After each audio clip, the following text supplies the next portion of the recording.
Well guys, the final piece of the puzzle finally arrived in the mail today. My PCI Express arcade VGA card. Got everything installed, configured, and all that's left to do is put some coin door locks on there, and that's it. Got everything done, wired up, even my coin door lights.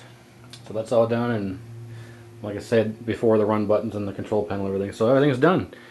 And for those of you interested in how to cut Lexan and things like that, I'm going to do a video here soon on how to do that, because I'm replacing the Lexan on the MK1 here.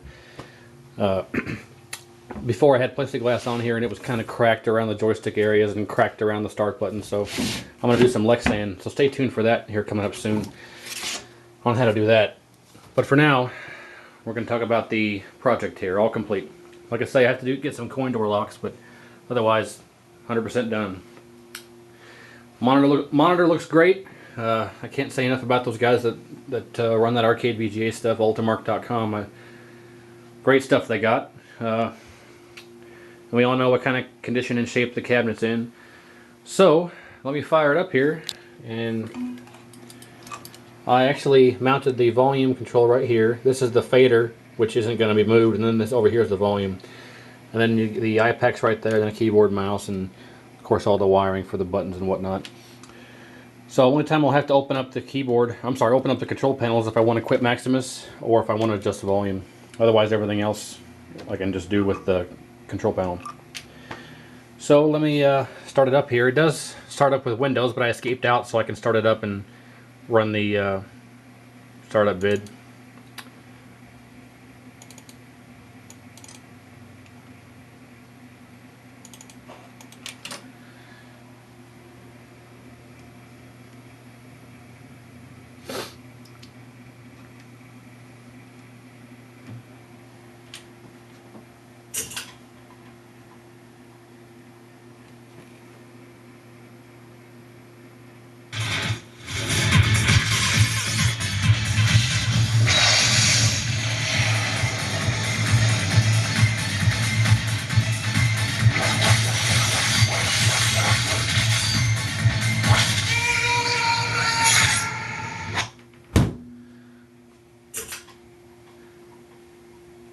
And here's all the games. You got the, I went through and renamed some of them. So you got the 4.0Y unit, then you got 5.0T unit next, and then the prototype 8.0, 9.0, the 3.1 Turbo, the Turbo Ninja, the Yodim Bootleg, Mortal Kombat 3, and I do have all the marquees for all the stuff too. So Mortal Kombat 3, Mortal Kombat 4, which like I say doesn't work. And I can show it to you for those of you who don't believe me or don't know what kind of condition it's in. MK2, revision 2.1, 3.0, 3.1, 9.1, Challenger, and UMK3. That's pretty much all the MKs there is worth playing. Like I say before, there's no reason to really have, MK3 has revision, I think 1.0, 2.0, and 2.1. Why have all three of those? There's nothing really much of a difference between any of them that's noticeable. So I just have Mortal Kombat 3 is all it says. There's no reason to really have revision 2.1 on the side because I know that's what it is. So that's all the games. So I mean I can fire one up here and I don't know really which one to pick. I'll pick UMK3. Game starts by pressing this start button or that start button. Either one will start the game.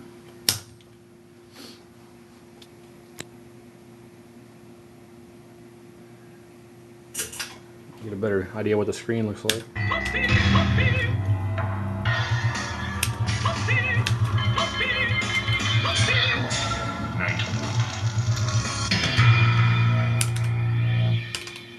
Round 1, fight.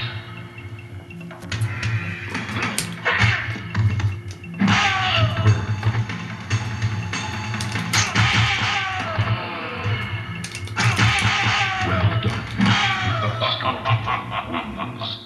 Flawless victory. Round 2, fight. And then to escape out, you just press and hold to start this player or that player. You press and hold either one of those for 3 seconds. Then escapes out. And you can pick a different game. Just try Turbo Ninja. And you get the idea.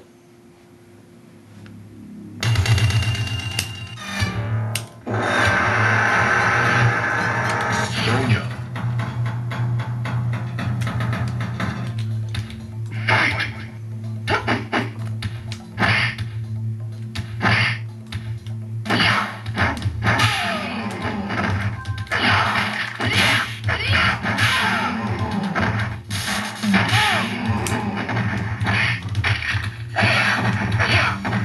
Sonya wins. It's hard to play with one hand there, but anyway, that's it. I mean, they're all there, and the project is complete. Not really much of a headache, but just kind of, you know, anticipation of waiting on all the components to get here, and it finally got here. So, minus the coin door locks, that's it. I don't know how much I spent, not that much on it. I'd say probably about $400. I spent $100 on the cab and $300 on parts and whatnot, so I'd say it only cost me about $400 for this complete setup. So not too bad of an investment at all, I have to say. It sure beats the pants off having the 6-in-1 switcher, which is just the 6 games, really the 5 games. There's only 5 MKs that came out on the hardware. Unless you want to actually go full on, you know, 3 PCBs for UMK3 for 1.0, 1.1, and 1.2, and 3 PCBs for MK3, and you know who the hell wants to do all that? So I basically actually did all that through putting a computer in here and running MAME. But thanks for following along, and it turned out great. So I want to leave you guys with the intro video that's on my other MAME cabinet here. I gotta fire it up here first, but while that's firing up, we're going to load up MK4.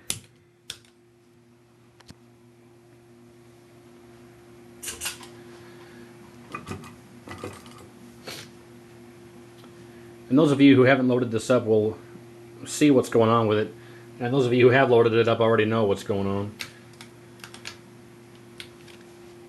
You can listen and hear it, how messed up it is.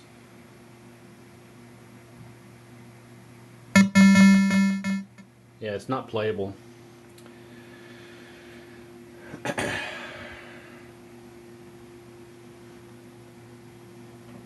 Anyway, I'm going to turn this volume down so you can hear the intro video on the other MAME cabinet here.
And that's on the MAME cabinet. Now I got to give props to, I believe it's pronounced delusional. I don't know exactly how to say it, but if you guys go visit the Build Your Own Arcade Controls forum under the main section, I believe it is, you'll see a topic dealing with this new MAME intro video. I have to give props to him and all the guys there because I think that's a fantastic MAME intro. And it's available for download for free, and you can donate $5 or whatever to the cause if you want to, but check it out. But I like that intro video a lot.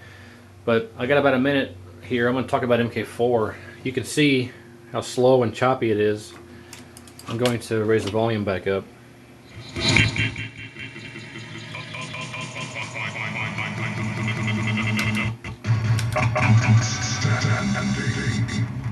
See, it's not playable.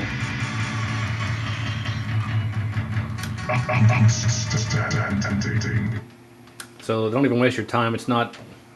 It's emulated, obviously, but not 100% yet. They haven't reverse engineered the Zeus chip.